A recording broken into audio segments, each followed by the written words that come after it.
everyone, it's Mel from Sparkly Belly, and today I'm so excited because we have a special guest.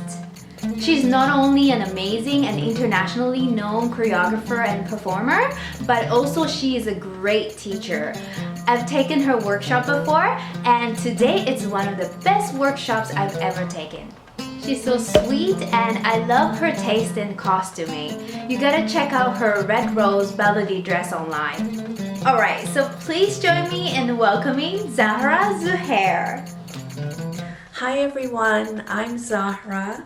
I started belly dancing in the early 1970s, and at that time belly dance was not a worldwide business that it is today, and costumes were not mass produced for the global market as they are now. So we had to learn how to make our own costumes. It was part of our training. And I'm very grateful for that, because not only did I learn to express myself through the art of dance, I could also express myself through the art of costume making.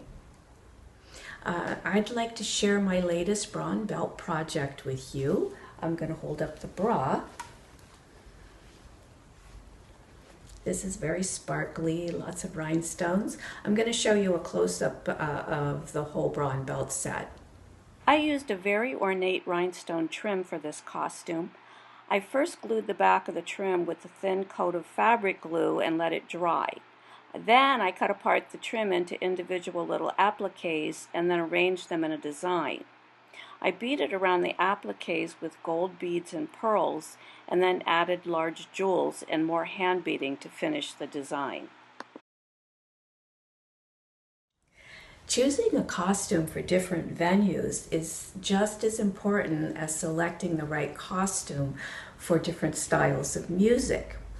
For instance, dancing in a theater on a large stage with great lighting, you're best to go with a costume that reflects light and creates a lot of contrast and creates drama. Rhinestones, sequins, metallic fabrics are examples of materials that reflect light, which creates sparkle and movement. Being able to see movement on a large stage is very important.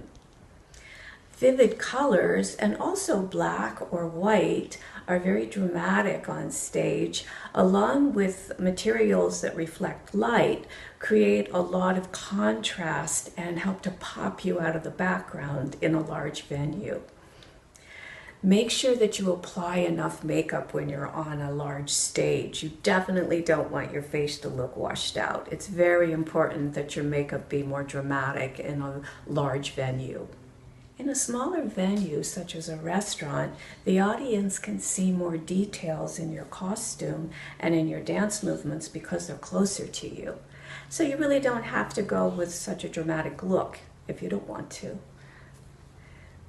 The most important thing is that you choose a costume that suits your body type, your personality, the style of music that you're dancing to.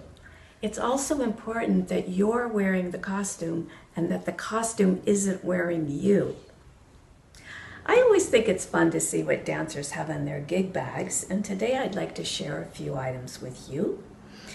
The most important thing I have in my gig bag is a checklist. I always make a list and check everything off. I never want to forget anything. Being a traveling dancer and teaching workshops and doing performances, I can't afford to forget anything. So I always have my checklist. And I always do a dummy check and make sure that I didn't forget anything. Part of being a professional is being organized and prepared. You never want to forget anything.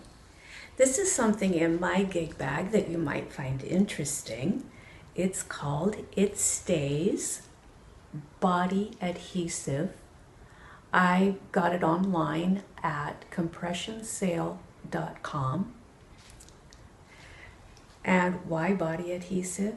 I like to use it for the little shorts that go under your costume. I think they're so cute. I have some costumes that have the shorts built right into the costume, and these are separate, so you can see what I'm talking about. And on me, when I'm dancing, the leg of the shorts start riding up on the thighs and bunching up at the top of the leg, and it drives me nuts. So this was my solution. It Stays is made for compression socks to keep them in place after surgery. It's also used in theatrical venues for wigs and toupees, fake beards, to apply any type of theatrical costuming that you want to adhere right to the body. And it doesn't stain. It's very easy to remove. You just can wipe it off with water. Or use a moist towelette or baby wipes, which I also love to have in my gig bag. It's a great thing to have. You can also use it for a loose armband, so you feel like it's a little loose and it might start slipping. Sometimes we need a quick fix before we can get to that alteration. So I hope this works for you. I'd like to thank Mal for inviting me to be a guest on Sparkly Belly. I love it. Thank you so much. I love hearing from you all, so if you have any comments or questions, please get in touch with me. And I hope to see you all somewhere soon. Bye. Mwah.